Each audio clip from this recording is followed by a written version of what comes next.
Hallelujah. Praise the Lord. വളരെ അനുഗ്രഹീതമായ ഈ രാത്രിയുടെ നിശബ്ദതയിൽ കർമ്മേൽ മിനിസ്ട്രീസിൻ്റെ ഫേസ്ബുക്ക് ലൈവിൽ നമുക്കൊരുമിച്ച് ചേരുവാൻ കർത്താവ് അനുവദിച്ച ഈ നല്ല സാവകാശത്തിനായി ദൈവത്തിന് സ്തോത്രം ചെയ്യുന്നു. കഴിഞ്ഞ പകൽ മുഴുവനും ദൈവത്തിൻ്റെ കൃപയും അവൻ്റെ ഭദ്രതയുടെ സൂക്ഷിപ്പും നമുക്ക് അനുഭവിപ്പാൻ സ്വർഗത്തിലെ ദൈവം സാവകാശം നൽകി. അവൻ്റെ കൃപയുടെ കരതലത്തിൽ നാം സുരക്ഷിതരായിരുന്നു. ഇന്ന് രാത്രി സംഭവിപ്പാനുള്ള സകലത്തിൽ നിന്നും വിടുവിക്കപ്പെടുവാനും മനുഷ്യപുത്രന്റെ മുൻപാകെ നിൽപ്പാനും പ്രാപ്തരാകേണ്ടതിന് ദൈവത്തിൻ്റെ കൃപയുടെ കരത്തിൽ താണിരിപ്പാനും ദൈവസന്നിധിയിൽ നിന്ന് ദൈവവചനം കേട്ട സമാധാനത്തോടെ ദൈവസന്നിധിയിൽ വിശ്രമിപ്പാനും ഈ രാത്രി സർവകൃപാലുവായ ദൈവം നമുക്ക് കൃപ നൽകുമാറാകട്ടെ. കർമ്മേൽ മിനിസ്ട്രീസിൻ്റെ എല്ലാ പ്രവർത്തനങ്ങളെയും ഓർത്ത് ഞാൻ ദൈവത്തിന് സ്തോത്രം കരേറ്റുമ്പോൾ തന്നെ അതിന് നടുനായകത്വം വഹിക്കുന്ന കർത്താവിൽ പ്രസിദ്ധനായ പാസ്റ്റർ വർഗീസീപ്പൻ അവളുകളെ, അദ്ദേഹത്തിൻ്റെ കുടുംബത്തെ ഒക്കെ ഓർത്ത് ദൈവത്തിന് സ്തോത്രം കരേറ്റുന്നു. കർത്താവിൻ്റെ മഹത്വമുള്ള നാമത്തിനു വേണ്ടി ഈ തലമുറയിൽ ദൈവം അവരെ ഉപയോഗിക്കുന്ന ദൈവത്തിൻ്റെ വിശ്വസ്തതയ്ക്കായി ഞാൻ ദൈവത്തിന് സ്തോത്രം ചെയ്യുന്നു. അത്ഭുതവും അതിശയവുമായി നമ്മെ നടത്തുന്ന ദൈവത്തിൻ്റെ പരിപാലനങ്ങളെക്കുറിച്ച് ചിന്തിപ്പാൻ ദൈവം നമുക്ക് അനുവദിച്ചു തരുന്ന സമയങ്ങൾ സുവർണ്ണനീയമാണ്, വളരെ പ്രത്യേകതയുള്ളതാണ്, പക്ഷെ വളരെ വിശേഷപ്പെട്ടതാണ്. ആമുഖം പറഞ്ഞ് സമയം കളയുവാൻ ഞാൻ താല്പര്യപ്പെടുന്നില്ല. മറിച്ച് ഇന്ന് രാത്രി എന്നെ ദൈവം ഏൽപ്പിച്ചിരിക്കുന്ന സന്ദേശത്തിലേക്ക് പ്രവേശിപ്പാൻ താല്പര്യപ്പെടുന്നു. ഇന്ന് രാത്രിയിൽ നിങ്ങളോട് പങ്കുവയ്ക്കുവാൻ ദൈവം എനിക്ക് തന്നിരിക്കുന്ന ദൈവിക ആലോചനയുടെ വാക്യങ്ങൾ തിരഞ്ഞെടുത്തിരിക്കുന്നത് മലാഖി പ്രവചനത്തിൽ നിന്ന്.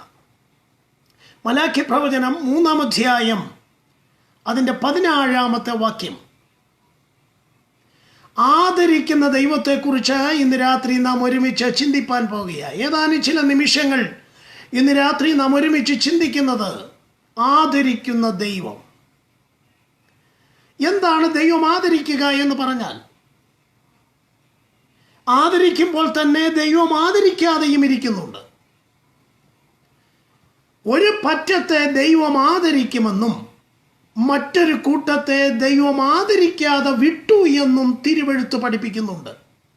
ഇന്ന് രാത്രി ഏതാനും ചില നിമിഷങ്ങൾ നാം ഒരുമിച്ച് ചിന്തിക്കുന്നത് ദൈവത്തിൻ്റെ ആദരവ് എങ്ങനെ പ്രാപിക്കാം, എന്താണ് ദൈവം ആദരിക്കുക എന്ന് പറഞ്ഞാൽ അതുകൊണ്ട് അർത്ഥമാകുന്നത്.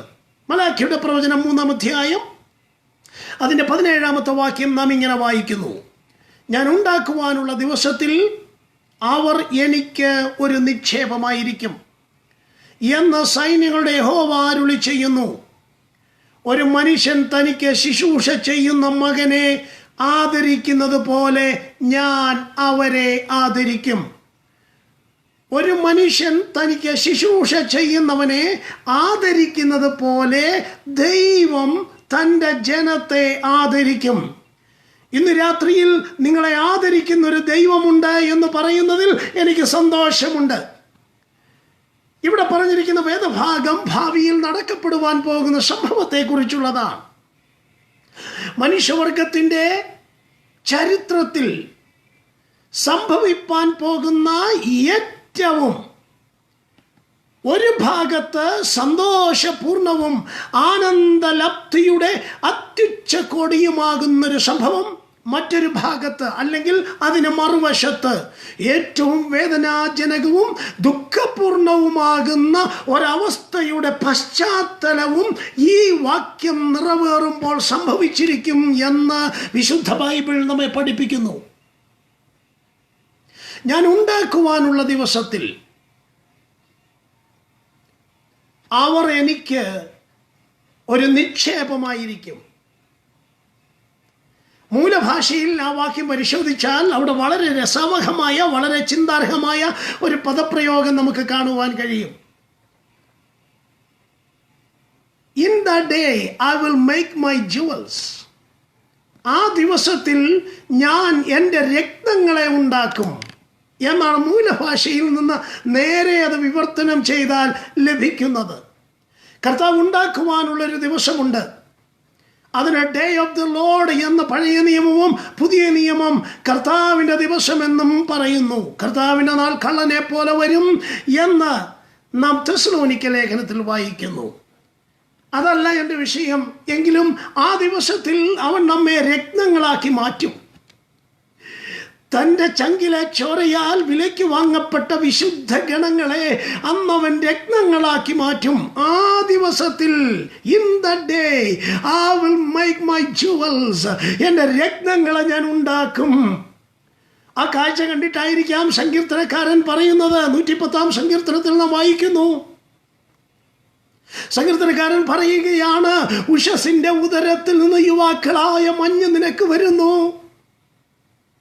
ഉഷസിന്റെ ഉദരത്തിൽ നിന്ന് യുവാക്കളായ മഞ്ഞ് വരുമ്പോൾ പ്രഭാത സൂര്യന്റെ ഇളം കിരണങ്ങൾ തട്ടി യോർദാന്റെ ആ താഴ്വരകളിലുള്ള ഇളം പുല്ലുകളുടെ മേൽ, ഈ പുൽക്കണങ്ങളുടെ മേൽ മുഴുവനും പറ്റിയിരിക്കുന്ന മഞ്ഞൻ തുള്ളികളുടെ മേൽ ഉദയസൂര്യന്റെ കിരണങ്ങൾ അടിക്കുമ്പോൾ അവ ഏത് വിധത്തിൽ തിളങ്ങി പ്രശോഭിക്കുമോ എന്നതുപോലെ വജ്രങ്ങൾ കണക്കെ, രത്നങ്ങൾ കണക്കെ അവ പ്രകാശപൂരിതമാകുന്നത് പോലെ, അവ തേജോർമയമാകുന്നത് പോലെ ഉണ്ടാക്കുവാനുള്ള ദിവസത്തിൽ അവന്റെ ചങ്കിലെ ചോരയാൽ വിലയ്ക്ക് വാങ്ങപ്പെട്ട വിശുദ്ധ ഗണങ്ങൾ മുത്തുകളായി പരിലസിക്കപ്പെടും, രത്നങ്ങളായി പരിലസിക്കപ്പെടും എന്ന് പറയുകയാണ്. എന്നിട്ടാണ് പറയുന്നത്, ഞാൻ ഉണ്ടാക്കുവാനുള്ള ദിവസത്തിൽ അവർ എനിക്കൊരു നിക്ഷേപമായിരിക്കും എന്ന് സൈന്യങ്ങളുടെ യഹോവ അരുളി ചെയ്യുന്നു.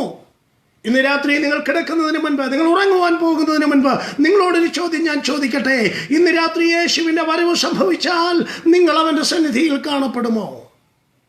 ഈ രാത്രിയിൽ യേശു മടങ്ങി വന്നാൽ അവൻ്റെ സന്നിധിയിൽ അവൻ ഉണ്ടാക്കുവാനുള്ള ദിവസത്തിൽ എൻ്റെ രത്നങ്ങളെ ഞാൻ ഉണ്ടാക്കും എന്ന് പറഞ്ഞിരിക്കുന്ന ആ വ്യവസ്ഥയിൽ അവന് വിലയേറപ്പെട്ട, വില കൊടുത്തു വാങ്ങിച്ച ആ വ്യക്തിയായി, ഏറ്റവും വിലയുള്ള വിത്തായി തീരുവാൻ, മുത്തായി തീരുവാൻ നിങ്ങൾക്ക് കഴിയുമോ?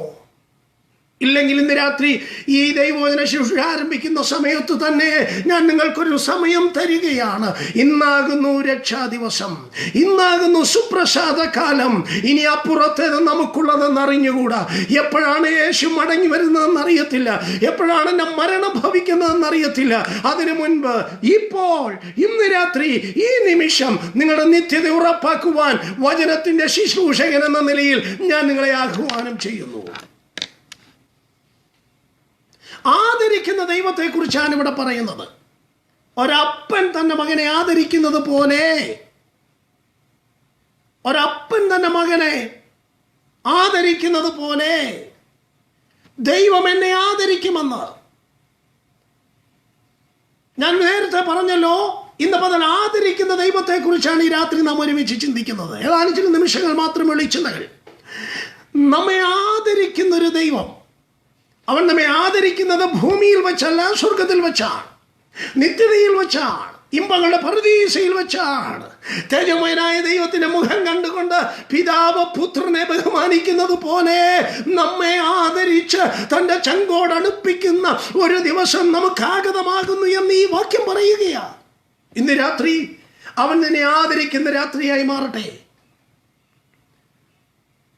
നോക്കുക, ദൈവം ആദരിക്കുമ്പോൾ തന്നെ വിശുദ്ധ ബൈബിൾ വ്യക്തമായി വെളിപ്പെടുത്തുന്ന വസ്തുത, അവൻ ചില സമൂഹങ്ങളെ ആദരിക്കാതെ വിട്ടിട്ടുണ്ട്.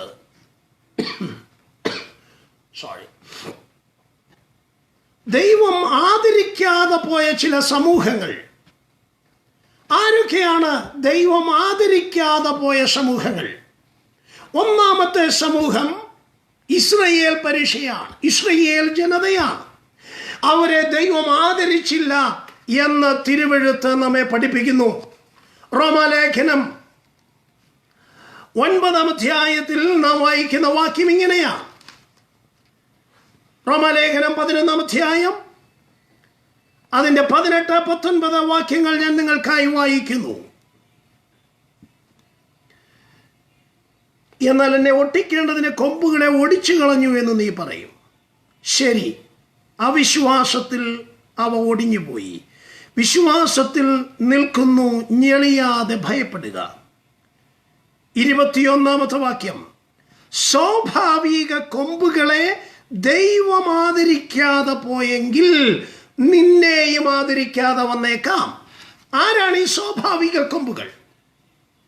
റോമാലേഖനം 1-ാം അധ്യായം മുതൽ 3 വരെയുള്ള അധ്യായങ്ങളിൽ സകല ലോകവും ഒരുപോലെ പാപത്തിൻ കീഴ്, ശാപത്തിൻ കീഴ് അടിക്കപ്പെട്ടിരിക്കുന്നു എന്ന് ഓർമ്മിപ്പിച്ച അനന്തരം 3-ാം അധ്യായത്തിൽ കർത്താവായ യേശു ക്രിസ്തുവിന്റെ ക്രൂശീകരണത്തെ പരിശുദ്ധാത്മാവ് വെളിപ്പെടുത്തിയിട്ട് സകല മനുഷ്യർക്കും വേണ്ടി, മാനവജാതിയുടെ പാപങ്ങളുടെ പരിഹാരത്തിന് വേണ്ടി കാൽവരിയുടെ രണാങ്കണത്തിൽ 2 കള്ളന്മാരുടെ നടുവിൽ അന്തിത്തുള്ളി ചോര വരെ ഊറ്റി സകലവും നിവർത്തിയായി എന്ന് പറഞ്ഞുകൊണ്ട് സ്വന്തം തോളിന്മേൽ തലചായിച്ച പ്രാണനെ വിട്ട യേശുവിന്റെ മഹത്വകരമായ ക്രൂശ് മരണത്തെ വിവർത്തിച്ചതിന് ശേഷം, അതിന്റെ മഹനീയതയെ വർണ്ണിച്ചതിന് ശേഷം 4 മുതലുള്ള അധ്യായങ്ങളിൽ ചരിത്രം തിരുത്തി കുറിക്കുകയാണ്. 5-ാം അധ്യായം മുതൽ 8-ാം അധ്യായം വരെ കാൽവറി ക്രൂശിലെ രക്ഷണ്യ പ്രവൃത്തിയിലൂടെ മാനവീയതയ്ക്ക് നൽകപ്പെട്ട നീതീകരണം, വിശുദ്ധീകരണം, തേജസ്കരണം എന്നിങ്ങനെയുള്ള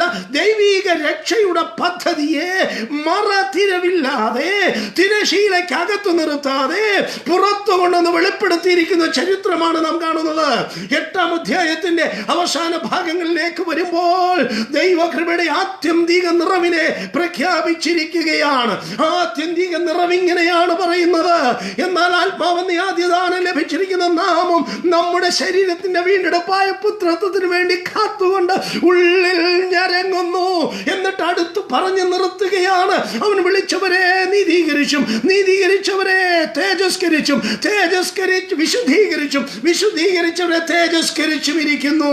തേജസ്കരണത്തിന്റെ ആത്യന്തിക പടിയിൽ അവനെ എത്തിച്ചിട്ട് 8-ാം അധ്യായം ദൈവസ്നേഹത്തിന്റെ മഹാത്മ്യതയെ വെളിപ്പെടുത്തി ഇങ്ങനെ അവസാനിപ്പിക്കുകയാണ്, ക്രിസ്തുവിന്റെ സ്നേഹത്തിൽ നിന്ന് നമ്മെ ആർ വേർതിരിക്കും.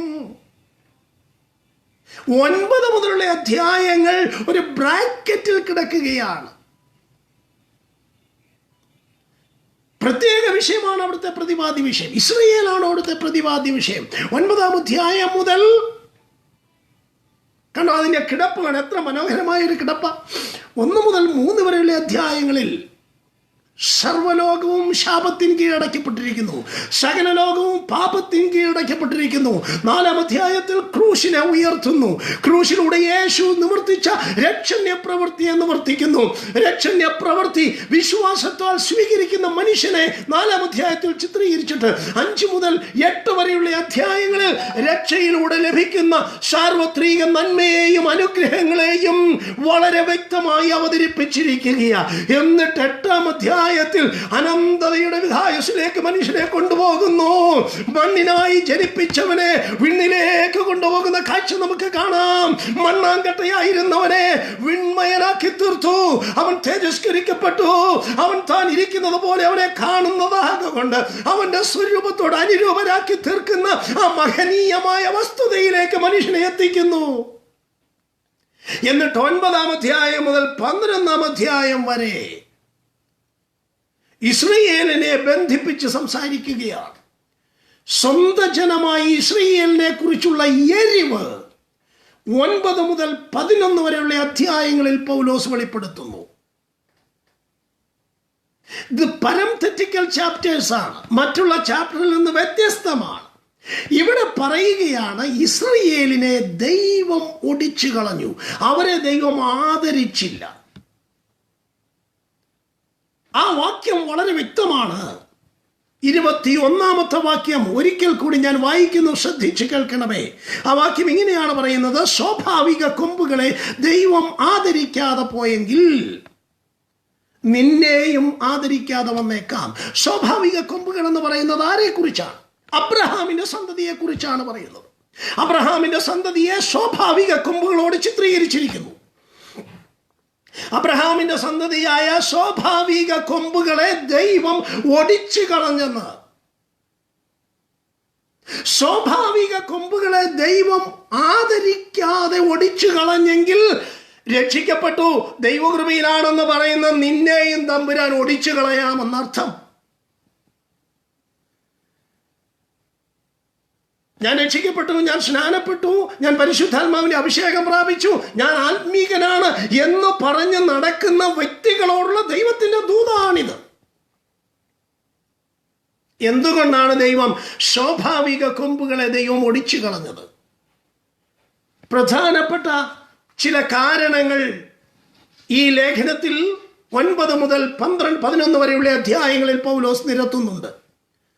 സ്വാഭാവിക കൊമ്പുകളായ യഹൂദനെ ദൈവം ഒടിച്ചു കളയുവാൻ ഉള്ള പ്രധാനപ്പെട്ട കാരണം അവരുടെ അവിശ്വാസമായിരുന്നു. അവരുടെ അവിശ്വാസ നിമിത്തമാണ് അവർക്ക് ദൈവീക അനുഗ്രഹം പ്രാപിപ്പാൻ തേജസ്സിന്റെ കർത്താവായ മശിഹയെ കാണുവാൻ കഴിയാതെ വന്നത്. മശിഹയെ കാണുവാനോ മശിഹയിൽ നിന്നുള്ള അനുഗ്രഹങ്ങൾ അനുഭവിപ്പാനോ ഇസ്രായേലിന് കഴിയാഞ്ഞു വന്നതിന്റെ കാരണം അവരുടെ ജീവിതത്തിൽ സംഭവിച്ച അവിശ്വാസം. അവരുടെ അവിശ്വാസം ദൈവം അവരെ ഒടിച്ചു കളവാൻ കാരണമാക്കി. ഇന്ന് രാത്രി യേശു ക്രിസ്തുവിൽ വിശ്വസിക്കുന്ന നിന്നോട് എനിക്കൊരു ചോദ്യമുണ്ട്. നീ അവനെ പൂർണ്ണ ഹൃദയത്തോടെ, പൂർണ്ണ ആത്മാവോടെ, പൂർണ്ണ മനസ്സോടെ നീ അവനെ വിശ്വസിക്കുന്നുവോ? നീ അവനെ സ്നേഹിക്കുന്നുവോ? നീ അവനെ ആദരിക്കുന്നുവോ?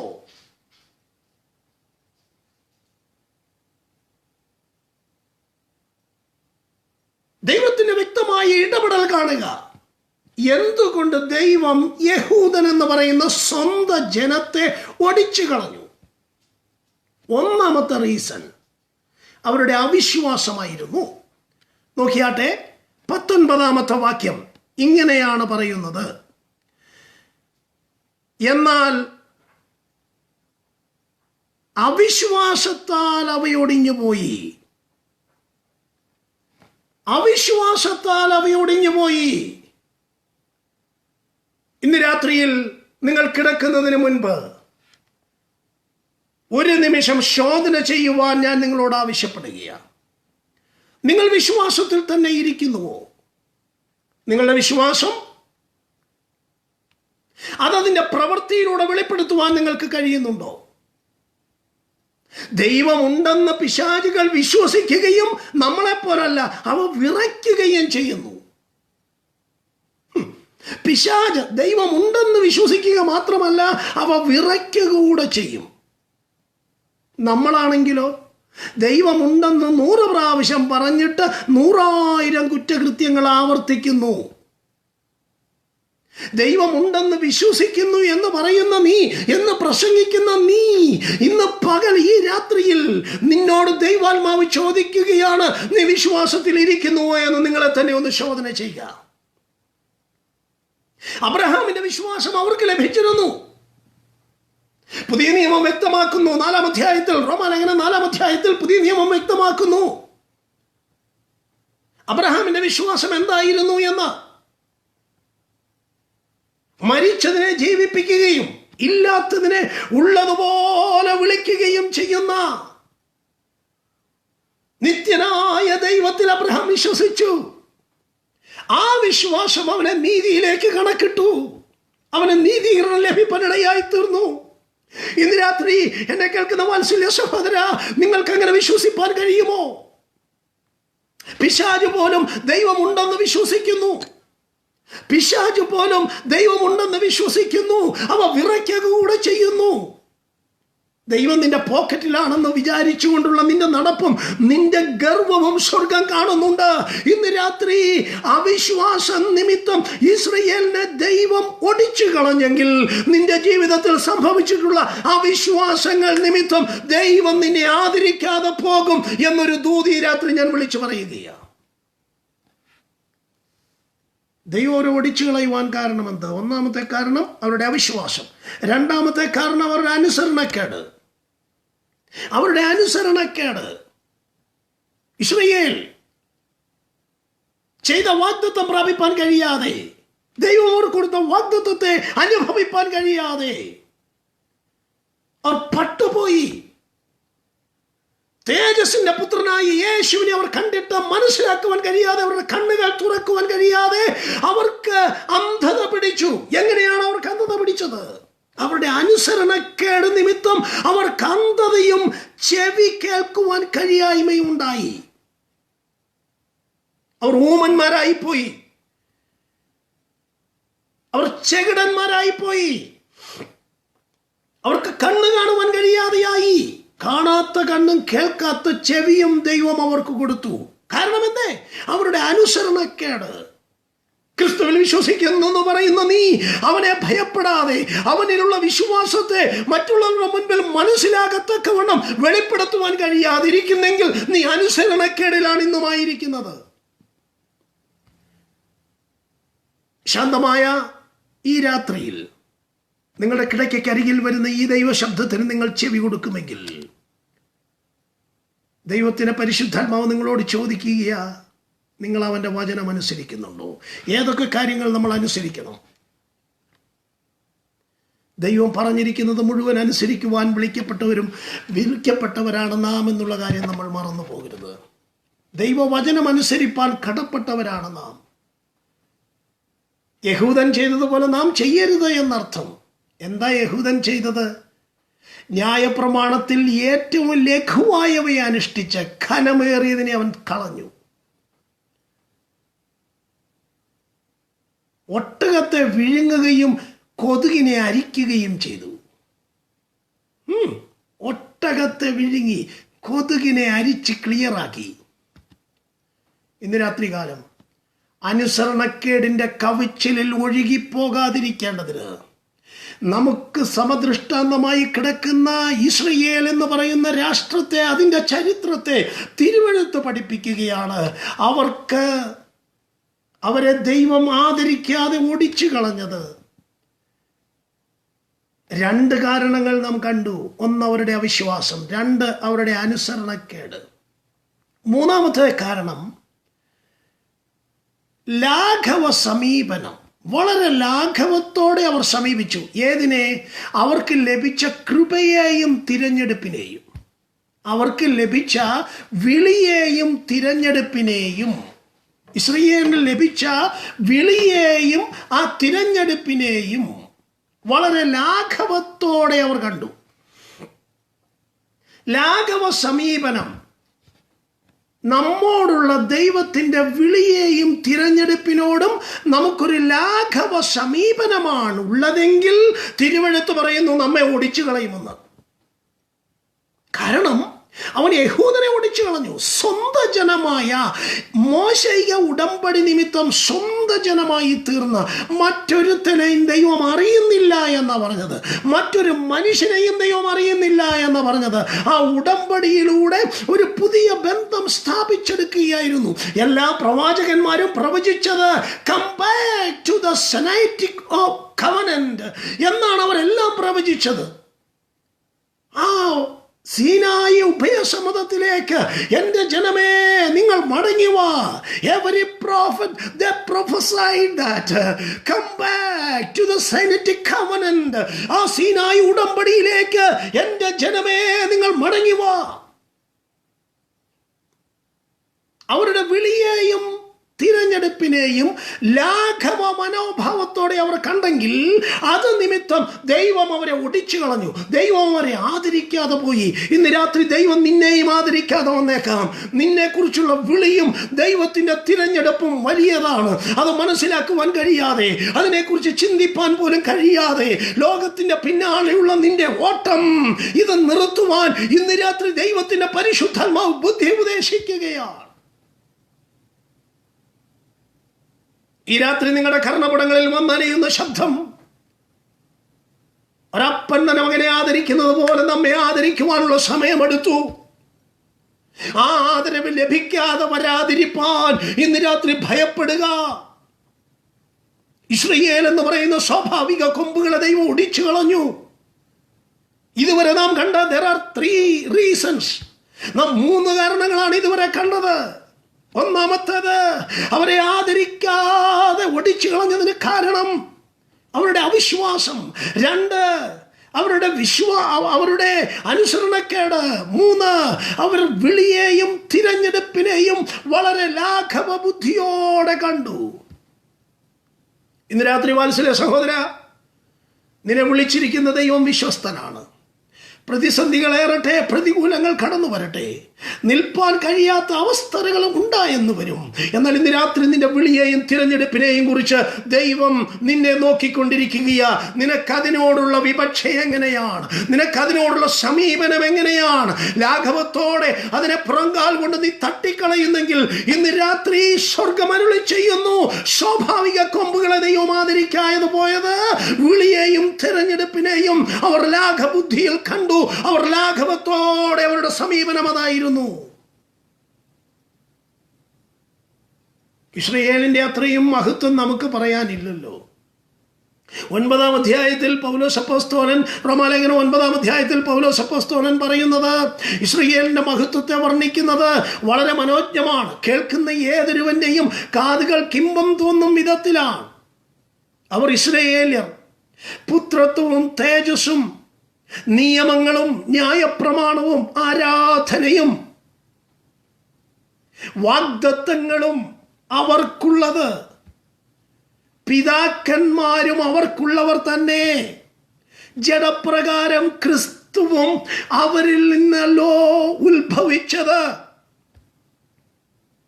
അവൻ സർവത്തിനും മീതെ ദൈവമായി എന്നേക്കും വാഴ്ത്തപ്പെട്ടവൻ. നോക്കണേ, ആ വാക്യം ശ്രദ്ധിക്കണമേ.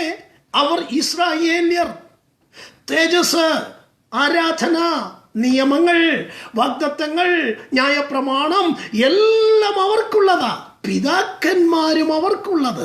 ആരാധിക്കണമെങ്കിൽ അവനെ ഒക്കത്തുള്ളൂ. ഇത്രയ്ക്ക് ശ്രേഷ്ഠമായ വിളിയും തിരഞ്ഞെടുപ്പും ഉള്ള ജനം അതിനെ വളരെ ലാഘവ ബുദ്ധിയോടെ അതിനോട് സമീപിച്ചതിനാൽ, അതിനെ എടുത്തതിനാൽ സ്വർഗത്തിലെ ദൈവം അവരെ ഒടിച്ചു കളഞ്ഞെങ്കിൽ ഇന്ന് രാത്രി ഇതൊന്നും പറയുവാൻ അവകാശമില്ലാത്ത നമുക്ക്, ഇതൊന്നും ഓർക്കുവാൻ പോലും ചിന്തിപ്പാൻ പോലും തരമില്ലാത്ത നാം എത്ര ഭയത്തോടും എത്ര ബഹുമാനത്തോടും കൂടെ നമ്മുടെ വിളിയെയും ദർശനത്തെയും നമ്മുടെ വിളിയെയും നമ്മുടെ തിരഞ്ഞെടുപ്പിനെയും നാം കാണണമെന്ന് ഇന്ന് രാത്രി നാം മറന്നു പോകാതെ ഓർക്കണമെന്ന് ഞാൻ നിങ്ങളെ ഓർമ്മിപ്പിക്കട്ടെ.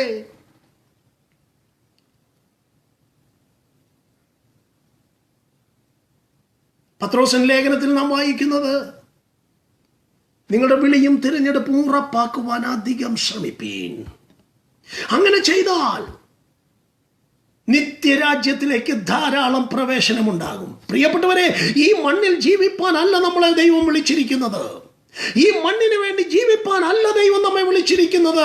വിണ്മയമായതിനു വേണ്ടി, അത്യുന്നതമായതിനു വേണ്ടി, സ്വർഗീയമായതിനു വേണ്ടി സകല മനുഷ്യർക്കും ഒരുക്കിയിരിക്കുന്നതിൽ ശ്രദ്ധമേറിയ ഒന്ന് നിനക്കൊരുക്കിയിട്ടുണ്ടെന്നുള്ള കാഴ്ചപ്പാടോടെ നിന്റെ വിളിയെയും ദർശനത്തെയും നിന്റെ വിളിയെയും തിരഞ്ഞെടുപ്പിനെയും നീ കാണുക.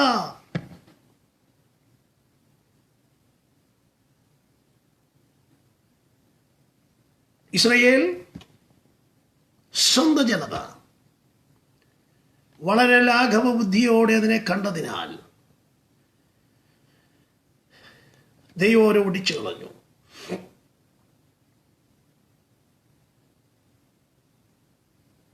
അടുത്ത റീസൺ, 4-ാമത്തേത്, അവർ പ്രവൃത്തികളാൽ അന്വേഷിച്ചു. അവർ പ്രവൃത്തികളാൽ അന്വേഷിച്ചു. ഇന്ന് രാത്രിയും പലപ്പോഴും നീ പ്രവൃത്തികളാൽ ദൈവത്തെ അന്വേഷിക്കുന്നവനാണ്. തിരുവെഴുത്ത് പറയുന്ന വാക്യം ശ്രദ്ധിക്കണമേ. അവർ പ്രവൃത്തികളാൽ അന്വേഷിച്ചു എന്ന് പറയുമ്പോൾ എന്താണ്? നിങ്ങൾക്ക് വേണ്ടി ഞാൻ ആ വാക്യം വായിച്ചു കേൾപ്പിക്കാം. 9-ാം അധ്യായം അതിന് 31-ാമത്തെ വാക്യത്തിൽ, നീതിയുടെ പ്രമാണം പിന്തുടർന്ന ഇസ്രായേലോ ആ പ്രമാണത്തിലെത്തിയില്ല. അതെന്തുകൊണ്ട്? വിശ്വാസത്താലല്ല, പ്രവൃത്തികളാൽ അന്വേഷിച്ചത് കൊണ്ട് തന്നെ. ഇടർച്ചക്കല്ലിന്മേൽ തട്ടിയിടറി, ഇതാ ഞാൻ സിയോനിൽ ഇടർച്ചക്കല്ലും തടങ്കൽ പാറയും വയ്ക്കുന്നു, അവനിൽ വിശ്വസിക്കുന്നവൻ ലജ്ജിച്ചു പോകയില്ല എന്നെഴുതിയിരിക്കുന്നു. ഇതാ ഞാൻ സിയോനിൽ. ക്രിസ്തുവിൻ്റെ ജനനത്തിന് 750 വർഷങ്ങൾക്ക് മുൻപ് പ്രവാചകൻ പ്രവചിക്കുകയാണ്. BC 7-ാം ശതകത്തിൽ ജീവിച്ചിരുന്ന പ്രവാചകനായ യെശയ്യാവ് പ്രവചിക്കുകയാണ്. അപ്പോൾ അത്ര വർഷത്തെ ചരിത്രം അവർക്ക് കാണാം. മശിഹായെ കുറിച്ചുള്ളൊരു പ്രവചന സൂക്തമാണത്. ഇതാ ഞാൻ ശോധന ചെയ്തതും വിലയേറിയതുമായ ഒരു കല്ല് അടിസ്ഥാന കല്ലായി സിയോനിൽ ഇടുന്നു. അവനിൽ വിശ്വസിക്കുന്നവൻ തിടുക്കം കാട്ടുകയില്ല, അവനിൽ വിശ്വസിക്കുന്നവൻ ഓടിപ്പോകയില്ല. ഇന്ന് രാത്രി എന്നെ കേൾക്കുന്ന ദൈവവൈതലേ, അത്രയും വർഷങ്ങൾക്ക് മുൻപ് ഒരുവൻ വരുമെന്നും അവനെ ഞാൻ സിയോനിൽ അടിസ്ഥാന കല്ലായി ഇട്ടിരിക്കുന്നു എന്നും എഴുതി വച്ചിട്ട് അത് വിശ്വസിപ്പാൻ കഴിയാതെ അവർ പ്രവൃത്തികളാൽ അവനെ അന്വേഷിച്ചു. ഇന്ന് രാത്രി നീ അവനെ പ്രവൃത്തികളാൽ അന്വേഷിക്കുന്നു എങ്കിൽ തിരുവെഴുത്ത് പറയുന്നു, യഹൂദനെ ഒടിച്ചു കളഞ്ഞതുപോലെ നമ്മയും ഒടിച്ചു കളയും.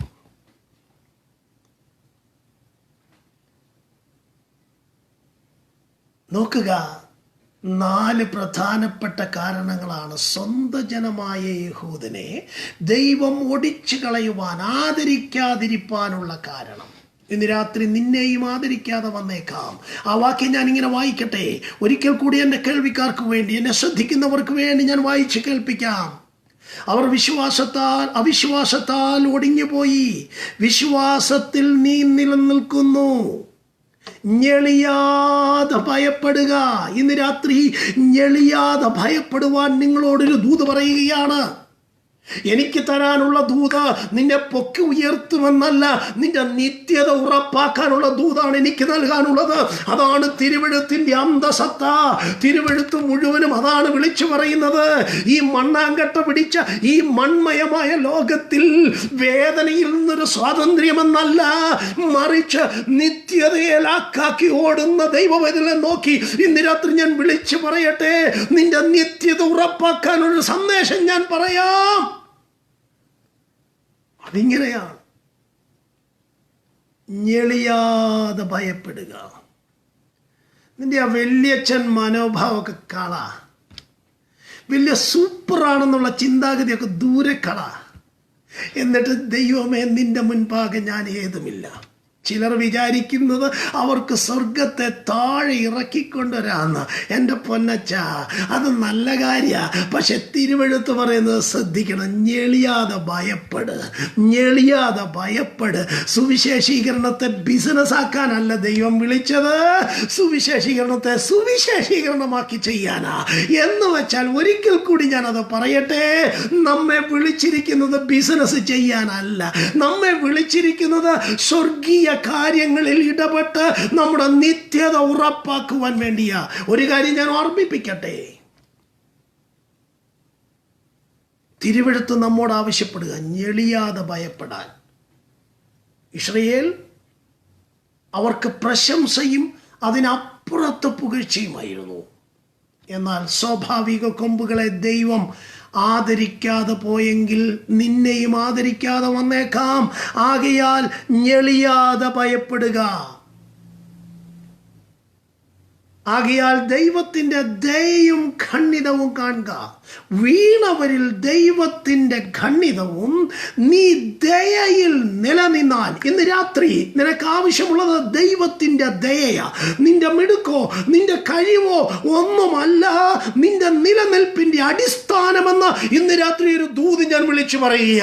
നിന്റെ നിലനിൽപ്പിൻ്റെ അടിസ്ഥാനം അവൻ്റെ ദയയുടെ പദ്ധതിയാണ്, അവൻ്റെ ദയയുടെ കടാക്ഷമാണ്, അവൻ്റെ ദയയുടെ വല്ലഭത്വമാണ്, അവൻ്റെ ദയയുടെ ആക്കമാണ് നിന്റെ ജീവിതത്തിന്റെ ഏക നിലനിൽപ്പിന് കാരണം. ഇന്ന് രാത്രി അത് വിശ്വസിപ്പാൻ നിങ്ങൾക്ക് കഴിയുമോ? ഈ രാത്രി നിങ്ങൾ ഉറങ്ങുമ്പോൾ പോലും നിങ്ങളുടെ ശ്വാസത്തെ പരിപാലിക്കുന്ന അത്യുന്നതനായ ദൈവം, അവന്റെ ദയയുടെ കടാക്ഷം നിന്റെ മേലില്ലെങ്കിൽ നീ അറിയപ്പെടാതെ ഭൂതലത്തിൽ നിന്ന് മാറ്റപ്പെടും. തിരുവെഴുത്ത് പറയുന്നത് വളരെ ഗൗരവമായ ഒരു കാര്യം ഓർമ്മിപ്പിക്കുകയാണ്. ഇസ്രായേലിനെ ദൈവം ആദരിച്ചില്ലെങ്കിൽ നിന്നെയും ആദരിക്കാതെ വന്നേക്കാം. ആകയാൽ ഞെളിയാതെ ഭയപ്പെടുക, ദൈവസന്നിധിയിൽ വീഴുക, അവന്റെ ദയയിൽ പുകഴുക.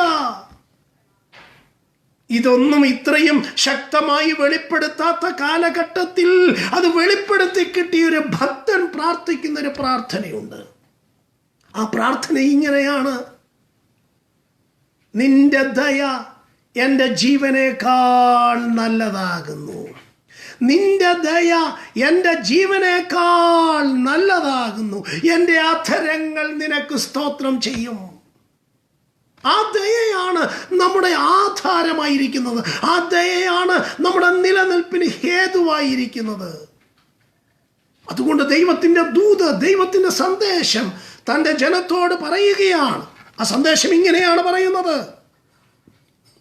സ്വാഭാവിക കൊമ്പുകളെ ദൈവം ആദരിക്കാതെ പോയെങ്കിൽ നിന്നെയും ആദരിക്കാതെ വന്നേക്കാം. ആകയാൽ ദൈവത്തിൻ്റെ ദയയും ഖണ്ഡിതവും കാണുക. വീണവരിൽ ദൈവത്തിൻ്റെ ഖണ്ഡിതവും, നിന്നിലോ നീ ദയയിൽ നിലനിന്നാൽ, നീ ദയയിൽ നിലനിന്നാൽ, ദൈവത്തിൻ്റെ ദയയിൽ നിലനിൽക്കുക. കൃപ എന്നതും ദയ എന്നതും രണ്ടും ഒരു നാണയത്തിൻ്റെ രണ്ട് വശങ്ങളെന്നൊക്കെ പറയുന്നവരുണ്ട്. പക്ഷെ ഞാൻ ദയയായിട്ടാണ് കാണുന്നത്. ഗ്രേസിനെ ഗ്രേസ് ആയിട്ട് കാണുക. കൃപയുടെ സുവിശേഷം നമുക്കുണ്ട്, പക്ഷെ നമ്മുടെ നിലനിൽപ്പ് അവൻ്റെ ദയയിലാണ്. കൃപയുടെ അനുഗ്രഹങ്ങൾ നമുക്കുണ്ട്, പക്ഷെ നമ്മുടെ നിലനിൽപ്പ് അവൻ്റെ ദയയിലാണ്. അവന് നമ്മുടെ ദയ തോന്നിയില്ലെങ്കിൽ നമ്മുടെ കാര്യം കട്ടപ്പോക, തീർന്നു, നമ്മുടെ പരിപാടി തീർന്നു. ദൈവത്തിൻ്റെ ദയയാണ് നമ്മുടെ ജീവന്റെ അടിസ്ഥാനം. ഇന്ന് രാത്രിയും നിങ്ങൾ കിടക്കുന്നതിന് മുൻപായി നിങ്ങളുടെ കർണപടങ്ങളിൽ വന്നലയുന്ന ഈ മാറ്റൊലി, ഈ ശബ്ദം, ഈ വചനം അതിങ്ങനെയാണ്: വീണവരിൽ ദൈവത്തിൻ്റെ ഖണ്ഡിതം, നിലനിൽക്കുന്ന നിന്നിലോ നീ ദയയിൽ നിലനിന്നാൽ. ഏതിൽ നിലനിൽക്കണം? ദയയിൽ നിലനിന്നാൽ. എല്ലാറ്റിനും കൃപ കൃപ കൃപ അല്ല. ഇവിടെ നിലനിൽപ്പിൻ്റെ ആവശ്യം ദയയാണ്. ദയയില്ലെങ്കിൽ നമുക്ക് നിൽപ്പാൻ കഴിയുകയില്ല. അവിടുത്തെ ദയാ കടാക്ഷമാണ്, അവിടുത്തെ കൃപയുടെ കടാക്ഷമാണ് എൻ്റെ ജീവനെ പരിപാലിക്കുന്നതെങ്കിൽ അവിടുത്തെ ദയയാണ് എൻ്റെ ജീവന്റെ അടിസ്ഥാനം. പൗലോസ് പറയുക, സ്വാഭാവിക കൊമ്പുകളെ ദൈവം ആദരിക്കാതെ പോയെങ്കിൽ നിന്നെയും ആദരിക്കാതെ വന്നേക്കാം. ഇനി ദൈവം ആദരിക്കാതെ പോയ 2-3 സമൂഹങ്ങളുണ്ട്.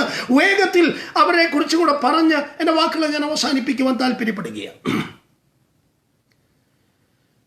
2 പത്രോസിന്റെ ലേഖനം 2-ാം അധ്യായം അതിന് 4-ാമത്തെ വാക്യം: പാപം ചെയ്ത ദൂതന്മാരെ ദൈവം ആദരിക്കാതെ അന്ധതമസിന്റെ ചങ്ങലയിട്ട് നരകത്തിലാക്കി ന്യായവിധിക്കായി കാക്കാൻ ഏൽപ്പിച്ചിരിക്കുന്നു. പാപം ചെയ്ത ദൂതന്മാരെ ദൈവം ആദരിച്ചില്ല. സ്വന്തം ജനമായ ഇസ്രയേലിനെ ദൈവം ആദരിച്ചില്ല. രണ്ടാമത് ആദരിക്കാത്ത ഗ്രൂപ്പ് പാപം ചെയ്ത ദൂതന്മാർ. ഇപ്പൊ പലരുടെ മനസ്സിൽ ഇടിച്ചു കയറുക, ആരാണ് ഈ പാപം ചെയ്ത ദൂതന്മാർ? ഇവിടെ അങ്ങനെ പറഞ്ഞിരിക്കുന്നത്, പാപം ചെയ്ത ദൂതന്മാരെ ആദരിച്ചില്ല. അവരെക്കുറിച്ച് യൂദ കുറച്ചും കൂടെ വ്യക്തമായൊരു എക്സ്പ്ലനേഷൻ നൽകുന്നുണ്ട്. യൂദായുടെ ലേഖനത്തിൽ നാം വായിക്കുന്നത്, സ്വന്തം വാഴ്ച കാത്തുകൊള്ളാതെ, തങ്ങളുടെ വാഴ്ച കാത്തുകൊള്ളാതെ സ്വന്തം വാസസ്ഥലം വിട്ടുപോയ ദൂതന്മാരെ മഹാദിവസത്തിന്റെ വിധിക്കായി, തങ്ങളുടെ വാഴ്ച കാത്തുകൊള്ളാതെ, the angels who did not keep their own dominion, അവരുടെ വാഴ്ച കാത്തുകൊള്ളാതെ, അവരുടെ സ്ഥിതി മനസ്സിലാക്കാതെ, അവരെ നിയോഗിച്ചിരിക്കുന്ന നിയോഗം മനസ്സിലാക്കുവാൻ കഴിയാതെ അതിനെ വേണ്ടെന്ന് വച്ച് പോയ ദൂതന്മാരെ ദൈവം ന്യായവിധിക്കായി നരകത്തിലാക്കി, അന്ധതമസിന്റെ ചങ്ങലയിട്ട് അവരെ നരകത്തിലാക്കിയിരിക്കുന്നു. രണ്ടാമത്തെ ഗ്രൂപ്പ് പാപം ചെയ്ത ദൂതന്മാർ. ഇതിനെക്കുറിച്ച് കുറെ വിവരിച്ചാലേ മനുഷ്യർക്ക് മനസ്സിലാകില്ല. പക്ഷേ ഇത്രയും ചിന്തിച്ചാൽ മതി. ദൈവത്തെ ആരാധിക്കുന്ന, ദൈവസന്നിധിയിൽ നിൽക്കുന്ന അദൃശ്യ ജീവികളെ ദൈവം എന്ത് ചെയ്തില്ല? ആദരിച്ചില്ല. അദൃശ്യ ജീവിയാണെന്ന് പറഞ്ഞിട്ട് കാര്യമില്ല, ആത്മജീവിയാണെന്ന് പറഞ്ഞിട്ട് കാര്യമില്ല. തെറ്റ് കണ്ടാൽ തെറ്റാണ് ദൈവത്തിന് മുൻപ്. അവൻ അവരെ ആദരിച്ചില്ല. അങ്ങനെയെങ്കിൽ സ്വന്തം വാസസ്ഥലം കാത്തുകൊള്ളുവാൻ കഴിയാതെ, ദൈവം നിന്നെ ആക്കി വെച്ചിരിക്കുന്ന നിലയിൽ നിൽപ്പാൻ നിനക്ക് കഴിയാതെ, ദൈവം നിനക്ക് തന്നിരിക്കുന്ന ഒരു സ്റ്റേജ് ഉണ്ടല്ലോ, അതിനെ മറുത്ത ചില സമയങ്ങളിൽ ലോകത്തിന്റെ അഴുക്കുകളിലേക്ക് ഇറങ്ങിപ്പോകുന്ന നിന്റെ അനുഭവത്തെ നോക്കിയിട്ട് ഇന്ന് രാത്രി ദൈവത്തിന്റെ വചനം വിളിച്ചു പറയുകയാണ്, ദൂതന്മാരെ ആദരിക്കാതെ പോയെങ്കിൽ നിന്നെയും ആദരിക്കാതെ വന്നേക്കാം.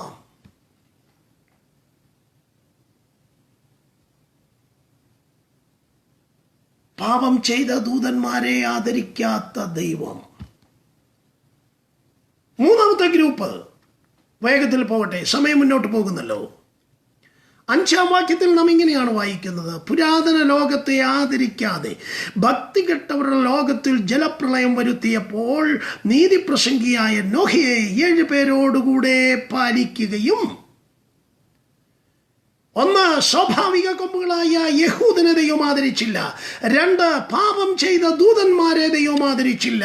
3. പുരാതന ലോകത്തെ ദൈവം ആദരിച്ചില്ല. ഏതാണ് ഈ പുരാതന ലോകം?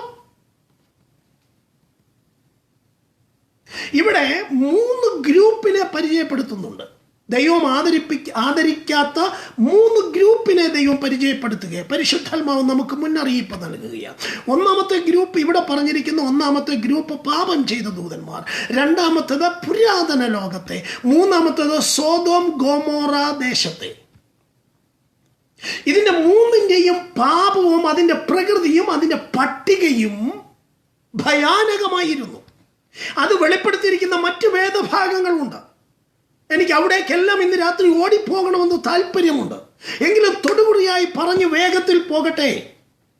നമ്മുടെ കർത്താവായ യേശു ക്രിസ്തു മടങ്ങി വരുന്ന ദിവസങ്ങളോടുള്ള ബന്ധത്തിൽ കർത്താവ് ഓർപ്പിച്ച ചില വസ്തുതകളുണ്ട്. ആ വസ്തുതയിൽ ഏറ്റവും പ്രധാനപ്പെട്ട ഒരു കാര്യം, മനുഷ്യപുത്രന്റെ മടങ്ങി വരവിന്റെ ദിവസങ്ങൾ നോഹയുടെ കാലം പോലെയും ലോത്തിന്റെ കാലം പോലെയുമാകും. അപ്പൊ പാപം ചെയ്ത ദൂതന്മാരെ പുരാതന ലോകത്തോട് ബന്ധിപ്പിച്ചു. പുരാതന ലോകത്തോട് ബന്ധിപ്പിച്ചു കഴിഞ്ഞപ്പോൾ കുറച്ചും കൂടെ പരിഷ്കരിക്കപ്പെട്ട ഒരു ലോകത്തെ അവതരിപ്പിക്കുന്നു. അത് സൊദോം ഗൊമോറ അബ്രഹാമിന്റെ കാലഘട്ടത്തുണ്ടായ ഒരു സംഭവമാണ്.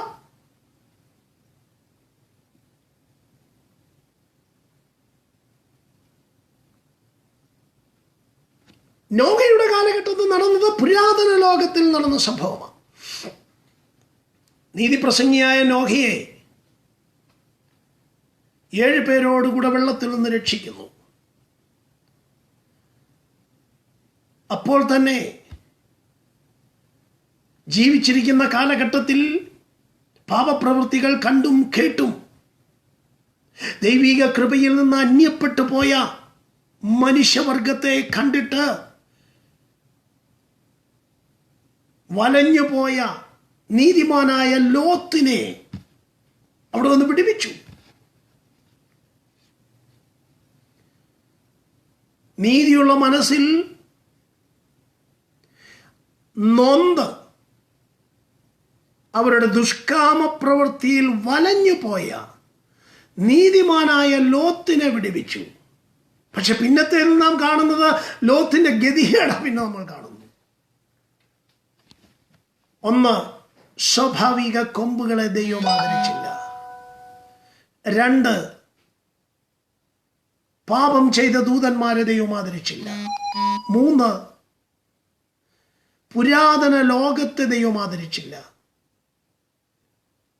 4. സോദോം ഗൊമോറയെ ദൈവം ആദരിച്ചില്ല.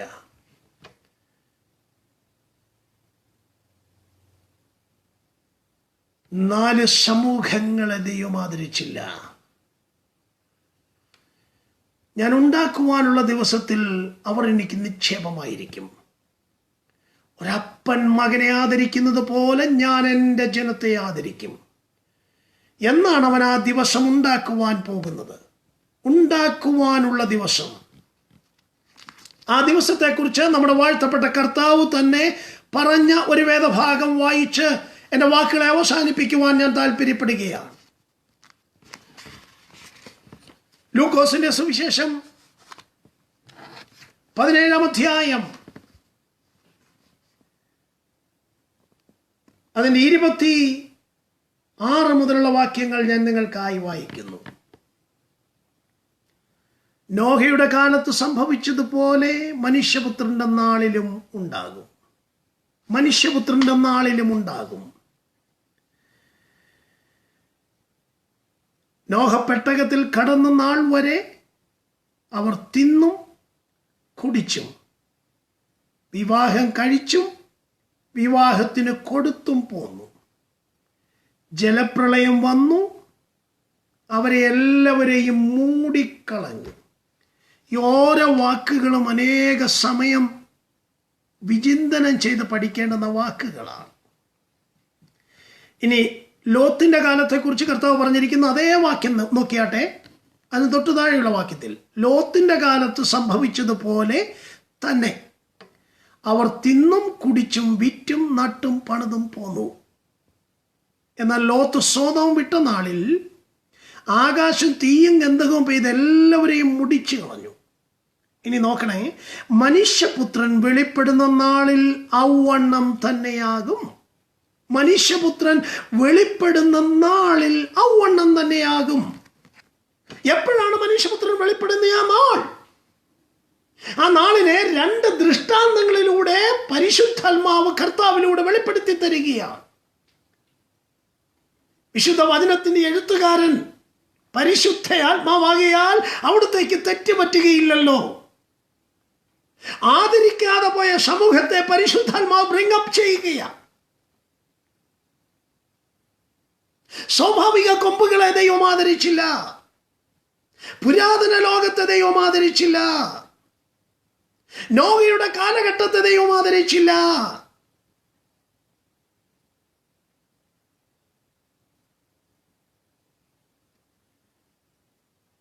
ലോത്തിന്റെ കാലഘട്ടത്തെയും ദൈവം ആദരിച്ചില്ല. കർത്താവ് ഇതിനെ ലിങ്ക് ചെയ്യുക, പരിശുദ്ധാത്മാവ് ഇതിനെ ലിങ്ക് ചെയ്യുക. എങ്ങനെയാണ് ലിങ്ക് ചെയ്യുന്നത് നോക്കിയാട്ടെ. ആ വാക്യങ്ങൾ എങ്ങനെയാണ്? നോഹ പെട്ടകത്തിൽ കടക്കുന്ന ആൾ വരെ. എവിടെ കടക്കുന്ന ആൾ വരെ? പെട്ടകത്തിൽ കടക്കുന്ന ആൾ വരെ അവർ തിന്നും കുടിച്ചും വിവാഹം കഴിച്ചും വിവാഹത്തിന് കൊടുത്തും പോന്നു. ഇന്നത്തെ ലോകത്തിന് പറ്റിയിരിക്കുന്ന ഏറ്റവും വലിയ കണിയതാണ്. 21-ാം അധ്യായത്തിൽ കർത്താവ് പറയുന്നു, സംഭവിപ്പാനുള്ള സകലത്തിൽ നിന്നും വിടുവിക്കപ്പെടുവാനും മനുഷ്യപുത്രന്റെ മുൻപാകെ നിൽക്കുവാനും നിങ്ങൾ പ്രാപ്തരാകേണ്ടതിന് സദാകാലം ഉണർന്നിരുന്ന് പ്രാർത്ഥിപ്പീൻ. കൊറോണയിൽ നിന്ന് മോചനം നേടാൻ ഉണർന്നിരുന്ന് പ്രാർത്ഥിപ്പാൻ അല്ല കർത്താവ് പറഞ്ഞത്, സംഭവിപ്പാനുള്ള സകലത്തിൽ നിന്നും. ചിലർ അതിപ്പോൾ സംഭവിക്കുന്ന ആയതുകൊണ്ട് ഇതിൽ നിന്ന് ഉണരാനാണെന്ന് പറഞ്ഞാൽ അല്ല. ആ വാക്യം വായിച്ചാൽ 21-ാം അധ്യായത്തിൽ ആ വാക്യം വായിക്കുമ്പോൾ നമുക്ക് മനസ്സിലാക്കാൻ കഴിയും, സർവ്വലോകത്തിലും ഒരുപോലെ സംഭവിപ്പാനിരിക്കുന്ന 3 നാശങ്ങളെ കുറിച്ച് പറയുന്നു.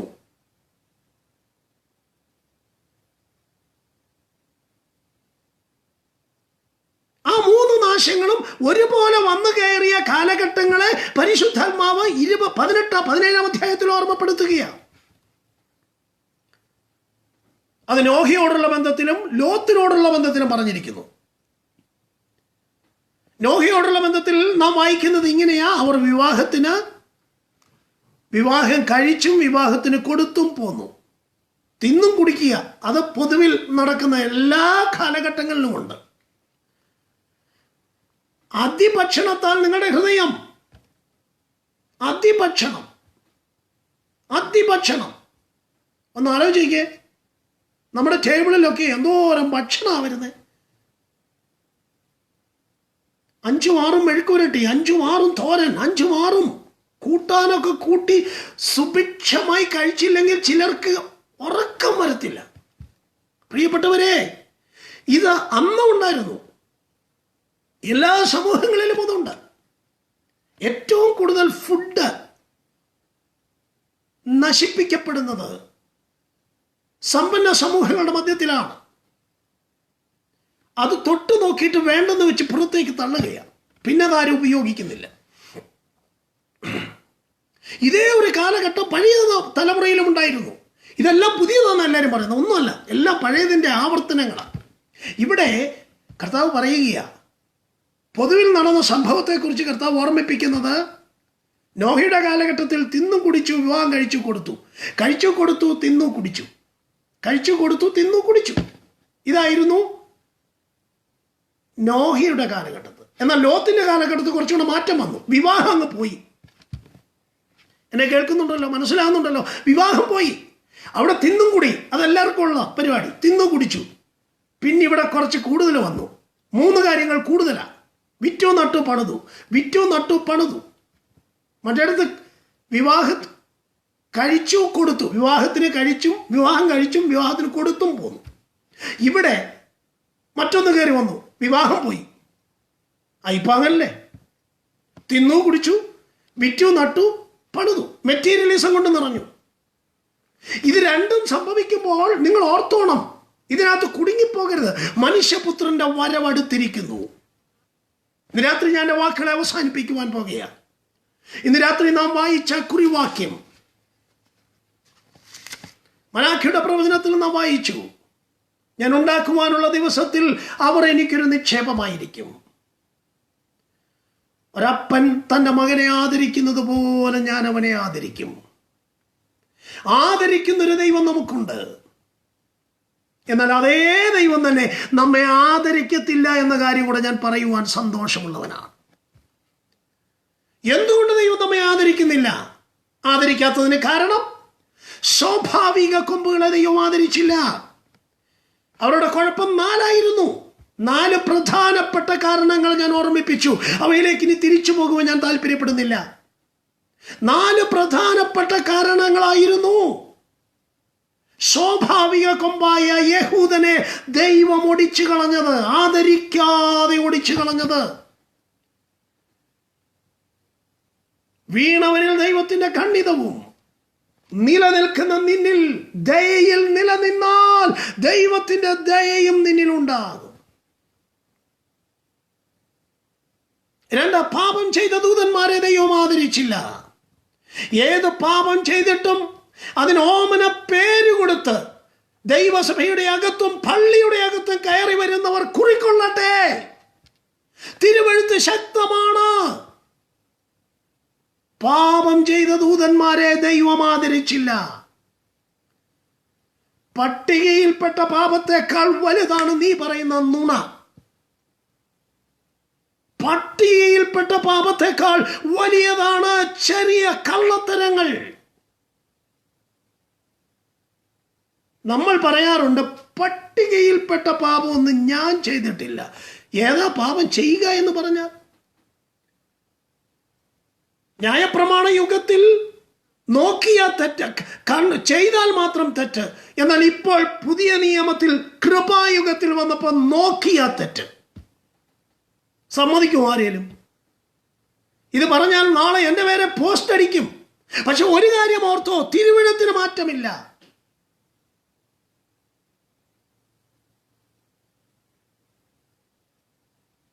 നിന്റെ കൈ നിനക്ക് ഇടർച്ച വരുത്തുന്നെങ്കിൽ അതിനെ വെട്ടിക്കളക. എന്നും കൊണ്ട് രാവിലെ എഴുന്നേറ്റ് കൈ വെട്ടിക്കളയാനൊന്നും അല്ല പറയുന്നത്. മറിച്ച് ഇടർച്ച വരുത്താതിരിപ്പാൻ നിന്റെ ശരീരത്തെ ബുദ്ധിയിലും പ്രമാണത്തിലും കാത്തുകൊള്ളുക. ദൈവകൃപയുടെ മനോഹാരിതയെ ദുഷ്കാമ പ്രവൃത്തികൾക്ക് ഹേതുവാക്കുവാൻ പാടില്ല. ഏകനായകനും രക്ഷകനുമായ കർത്താവിനെ ദൈവകൃപയുടെ ദുഷ്കാമ പ്രവൃത്തികൾക്ക് ഹേതുവാക്കി അവനെ നിന്ദിപ്പാൻ പാടില്ല. ദൈവകൃപയ്ക്ക് കൂട്ടവകാശിത്വം പ്രഖ്യാപിച്ച് ദൈവകൃപയിൽ നിന്ന് അനേകരെ വഴുതിച്ചു കളയുന്ന അന്ധകാര മണ്ഡലങ്ങൾ ദൈവസഭകളുടെ അകത്തേക്ക് നുഴഞ്ഞു കയറിയിരിക്കുകയാണ്. അവരുടെ ന്യായവിധി പണ്ട് തന്നെ എഴുതിയിട്ടുണ്ട്. ഇത് രാത്രി എന്നെ കേൾക്കുന്ന വാത്സല്യ സഹോദര, പാപം ചെയ്ത ദൂതന്മാരെ ദൈവം ആദരിച്ചില്ല. ഏത് പാപത്തെയും ദൈവം വെറുക്കുന്നു എന്നുള്ള കാര്യം മറക്കരുത്. നിത്യത ഇന്ന് രാത്രി ഉറപ്പാക്കുവാൻ ദൈവത്തിൻ്റെ വചനം സ്പഷ്ടമാണ്, അത് വ്യക്തമാണ്. ഇത് കൃപയുടെ കാലമായതുകൊണ്ട് തോന്നിയതുപോലെ നടക്കാം എന്ന വ്യവസ്ഥയില്ല.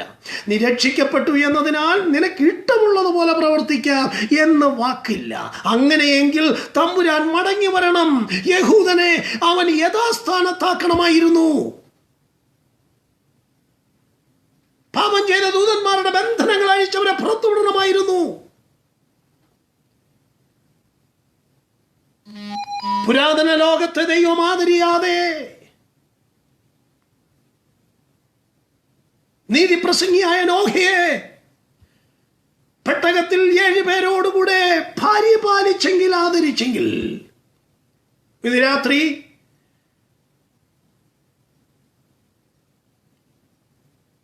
സൊദോം ഗൊമോറയെ ചരിത്രത്തിൽ ഇന്നും അവശേഷിക്കുന്ന സ്മാരകമായി ദൈവം നിർത്തിയിരിക്കുന്നെങ്കിൽ, അതിനെ ആദരിയാതെ അതിന് മേൽ ദൈവത്തിന്റെ വിധി നടത്തിയെങ്കിൽ,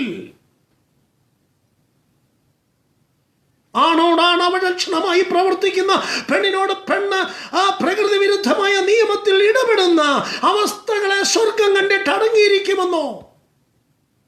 ഒരിക്കലുമില്ല. അതെ, നോഹിയുടെയും ലോത്തിന്റെയും കാലം പോലെ മനുഷ്യപുത്രന്റെ കാലത്തിലും വരും. അതെ, നമ്മുടെ യേശു മടങ്ങി വരുവാനുള്ള സമയമായി. ഇത് കണ്ട് ആമന്തിച്ച് നിൽക്കാതെ ഇന്ന് രാത്രി നിന്നെ നിത്യത ഉറപ്പാക്കുക. നമ്മെ ആദരിക്കുന്ന ഒരു ദൈവമുണ്ട്.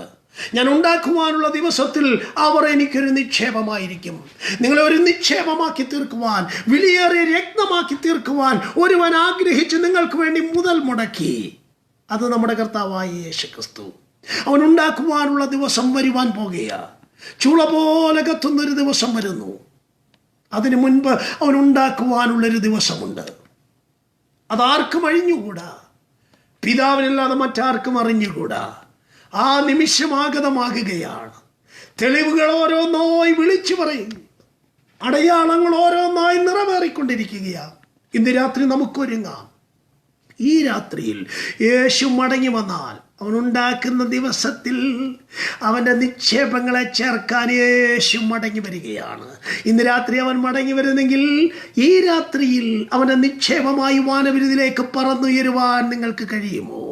എല്ലാ കണ്ണുകളും ദൈവസന്നിധിയിൽ അടയ്ക്കാം. ഒരു നിമിഷം ഇരിക്കുന്ന ഇരിപ്പിൽ, കിടക്കുന്ന കിടപ്പിൽ, നിൽക്കുന്ന നിൽപ്പിൽ, എവിടെ നിന്ന് നിങ്ങൾ ദൈവവചനം ശ്രവിക്കുന്നുവോ, എവിടെ ഇരുന്നുകൊണ്ട് നിങ്ങൾ കേൾക്കുന്നുവോ, എന്നോടൊപ്പം ഒരു നിമിഷം നിങ്ങൾ പ്രാർത്ഥിക്കുമോ?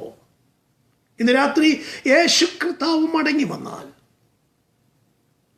അവൻ്റെ കാലൊച്ച നാം കേൾക്കുകയാണ്. പ്രവാചകൻ പറയുന്ന കാലൊച്ചയല്ല, മറിച്ച് നമ്മുടെ കർത്താവിൻ്റെ ശബ്ദം, മടങ്ങി വരവിൻ്റെ ശബ്ദം മാറ്റൊലി നമ്മുടെ ചെവികളിൽ, കർണപുടങ്ങളിൽ വന്നലയുന്നില്ലേ? സംഭവങ്ങൾ ഓരോന്നായി അതിനെ വിളിച്ചു പറയുന്നില്ലേ? ലോത്തിൻ്റെയും നോഹയുടെയും കാലം പോലെ മനുഷ്യപുത്രന്റെ കാലമാകുമെന്ന് പറഞ്ഞത് നമ്മുടെ കണ്ണിനും മുൻപിൽ വെളിപ്പെട്ട് വരികയല്ലേ?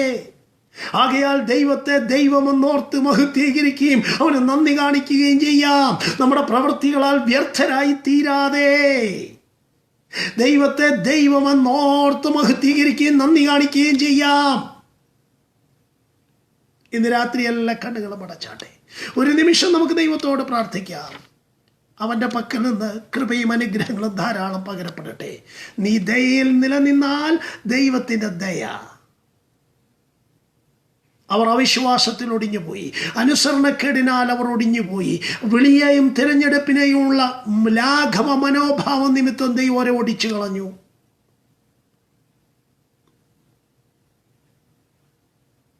പ്രവൃത്തികളാലുള്ള അന്വേഷണം അവരെ ഒടിച്ചു കളഞ്ഞു, എന്നേക്കുമായി ഉന്മൂലനാശം വരുത്തി. ഇന്ന് രാത്രി ഒരു നിമിഷം ദൈവത്തോട് പ്രാർത്ഥിക്കുമോ? സ്വാഭാവിക കൊമ്പായിരുന്ന ഇസ്രായേലിനെ അങ്ങാതിരിക്കാതെ വന്നെങ്കിൽ, പാപം ചെയ്ത ദൂതന്മാരെ അങ്ങാതിരിച്ചില്ലല്ലോ, പുരാതന ലോകത്തെ അങ്ങാതിരിച്ചില്ലല്ലോ, ലോത്തിനെയും അവൻ്റെ തലമുറയെയും ദൈവമേ നീ ആദരിച്ചില്ലല്ലോ, സോദോം ഗോമോറ പട്ടണങ്ങളെ നീ ആദരിച്ചില്ലല്ലോ. കർത്താവേ, ഇന്ന് രാത്രി നിന്റെ പാദപീഠത്തിൽ ഞാൻ വീഴുന്നു എന്ന് ദൈവത്തോട് പ്രാർത്ഥിക്കാം. സ്വർഗീയ പിതാവേ, അവിടെ ഞങ്ങളുടെ ദൈവമാകിയാൽ സ്തോത്രം, അവിടെ ഞങ്ങളുടെ കർത്താവാകിയാൽ സ്തോത്രം. നീ ആദരിക്കുന്ന ദൈവമാകിയാൽ ഞങ്ങൾ അങ്ങേക്ക് സ്തോത്രം ചെയ്യുന്നു. നീ ഉണ്ടാക്കുവാനുള്ള ദിവസത്തിൽ നിന്റെ നിക്ഷേപങ്ങളായി ഞങ്ങളെ ചേർക്കുവാൻ അങ്ങ് മടങ്ങി വരുന്നതിനായി സ്തോത്രം. ഒരപ്പൻ തന്റെ മകനെ ആദരിക്കുന്നത് പോലെ ഞങ്ങളെ ആദരിക്കുന്ന ഒരു ദിവസം ഞങ്ങളുടെ അവകാശമുള്ള ദിവസമാകിയാലും ഞങ്ങൾ അങ്ങേക്ക് സ്തോത്രം ചെയ്യുന്നു. ആ ദിവസത്തിൽ കാണപ്പെടുവാൻ തക്കവണ്ണം ഈ വചനം ശ്രവിക്കുന്ന ഏവരെയും അവിടുന്ന് ഒരുക്കണമേ. നിന്റെ ആത്മാവിനാൽ അവരെ നിറയ്ക്കണമേ. നിന്റെ വചനം കേൾക്കുന്ന ആരുടെയും നിത്യത നഷ്ടപ്പെട്ടു പോകാതെ വണ്ണം അവരെ ആദരിക്കുന്ന ദൈവത്തിന്റെ കരങ്ങളിൽ അവർ ആദരവുള്ളവരായിരിക്കാൻ അവിടുന്ന് അനുവദിക്കണമേ എന്ന് ഞങ്ങൾ തിരുമേനിയോട് പ്രാർത്ഥിക്കുന്നു. ഈ രാത്രി നിന്റെ ജനത്തിന് സുഖകരമായ ഉറക്കം കൊടുക്കണമേ. നിന്റെ ആത്മാവിനാൽ അവരെ താങ്ങണമേ. നിന്റെ വലതുകരം അവരെ ആശ്ലേഷിക്കട്ടെ. ഇടതുകരം അവരുടെ തലയുടെ അടിയിൽ വയ്ക്കണമേ കർത്താവേ. അവർ നിന്റെ സ്വാതന്ത്ര്യത അനുഭവിച്ച് വിശ്രമിപ്പാൻ ഈ രാത്രി കൃപ നൽകണമെന്ന് പ്രാർത്ഥിക്കുന്നു. ഇന്ന് രാത്രി ഞങ്ങൾ പ്രതീക്ഷിക്കുന്ന അങ്ങയുടെ മടങ്ങി വരവെങ്കിൽ, അല്ല മരണം ഞങ്ങളെ വേർപിരിക്കുന്നെങ്കിൽ, നിത്യതയ്ക്ക് അവകാശമുള്ളവരാക്കി ഞങ്ങളെ തീർക്കണമേ. ഞങ്ങളെ ആദരിക്കുന്ന അപ്പൻ്റെ അരികിൽ എത്തിച്ചേരുവാൻ ഞങ്ങൾക്ക് കൃപ നൽകണമെന്ന് തിരുമേനിയോട് പ്രാർത്ഥിക്കുന്നു. അങ്ങനെ ചെയ്യുന്നതിൻ്റെ വിശ്വസ്തതയ്ക്കായി സ്തോത്രം. ദൈവകൃപയുടെ സമ്പന്നതയിൽ നിന്ന് ജനത്തെ നിറയ്ക്കണം, പുത്രനെ ഉയർത്തണം. യേശു ക്രിസ്തുവിന്റെ ധന്യമുള്ള നാമത്തിൽ അപേക്ഷിക്കുന്നത് അവിടെ നിന്ന് കേൾക്കുമാറാകണമേ. ആമേൻ, ആമേൻ. സർവകൃപാലുവായ ദൈവം നമ്മെ ആശീർവദിച്ച് അനുഗ്രഹിച്ച് വഴി നടത്തുമാറാകട്ടെ. ഇന്ന് രാത്രി നാം പ്രതീക്ഷിക്കുന്ന യേശുവിൻ്റെ മടങ്ങി വരവ് സംഭവിച്ചാൽ, അല്ല നമ്മുടെ മരണമാണ് ഭവിക്കുന്നതെങ്കിൽ, നിത്യതയിൽ വെച്ച് നമുക്ക് കാണാം. അല്ല എങ്കിൽ അടുത്ത പ്രകാശം നമുക്ക് തരുമ്പോൾ അവൻ്റെ ജീവനിൽ എഴുന്നേറ്റ് അത്യുന്നതനായ ദൈവത്തിന് സ്തോത്രം ചെയ്യാൻ ദൈവം നമ്മെ ശക്തീകരിക്കട്ടെ. കൃപ നിങ്ങളോടുകൂടി ഇരിക്കുമാറാകട്ടെ. എല്ലാവർക്കും എൻ്റെ സ്നേഹവന്ദനം. ഒരു ശുഭരാത്രി ആശംസിക്കുന്നു. എല്ലാവരെയും ദൈവം അനുഗ്രഹിച്ച സമാധാനത്തിൽ കാക്കുമാറാകട്ടെ. ആമേൻ, ആമേൻ.